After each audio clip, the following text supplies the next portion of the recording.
Kamusta mga kaibigan? Welcome back sa aking channel, RHC Engineering. Ngayong araw ay ilalabas na natin ang pinakabagong bersyon ng RHC Engineering Tools, version 1.1.6. Pagkatapos ninyong ma-install ang application, buksan lamang ang app at automatic na lalabas ang inyong license information, kung anong level kayo, at pati na rin ang inyong PCID. Sa bersyon na ito, makikita ninyo ang inyong license information sa ibabang bahagi ng interface kasama ang inyong level at PCID.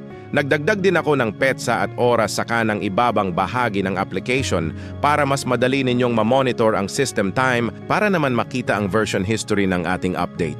I-click lang ninyo ang version number sa may kanang itaas na bahagi ng application. Doon ninyo makikita ang version history, pati na rin ang aking impormasyon at iba pang credentials. Sa bersyon na ito, nagdagdag tayo ng bagong tab para sa precast at prestressed sa itaas ng interface. Kasama rin dito ang mga spreadsheets na ginagamit para sa iba't ibang calculations. Pakisilip na lang ang mga ito base sa kanilang mga pangalan, maliban diyan kasama rin sa update na ito ang iba pang tools na ginagamit natin sa ating YouTube channel. Makikita ninyo ang mga ito sa interface kaya huwag kalimutang i-explore at subukan ang bawat isa. Itong application na ito ay ginawa para sa mga miyembro ng ating community, mula level 1 hanggang level 3. Para magamit ang full version, kailangan muna kayong magparehistro. Para sa mga dati nang nakarehistro, hindi na kailangan pang magparehistro muli dahil automatic nang nadidetect ng application ang inyong license information. Kaya huwag na kayong mag-alala, tuloy-tuloy lang ang paggamit ng tools. I-click lang ang registration tab, tapos piliin ang Google Form. Pagkatapos ilagay ninyo ang sumusunod na impormasyon. Pangalan ng YouTube account na ginamit ninyo sa membership, ang email address na ginamit ninyo sa pag-member, at ang inyong PCID. Para makopya ang PCID, bumalik lang sa registration tab at i-click ang Copy PCID button.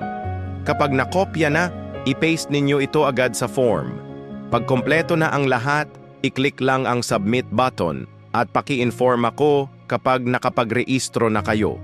Isesend ko rin ito sa email ng mga dati nang nakarehistro kasi binago ko ang license verification mula online, ginawa ko na itong offline para mas convenient. Kung naka-install pa sa inyo ang lumang bersyon ng application, pakisigurong i-uninstall muna ito bago ninyo i-install ang pinakabagong bersyon. Sa ganitong paraan, masisigurado nating maayos na mai-update at magagamit ninyo ang lahat ng bagong features ng application. Yun lang mga buddy. Maraming salamat sa suporta at huwag kalimutang mag-like, mag-share, mag-subscribe at mag-follow sa ating Facebook page at YouTube channel.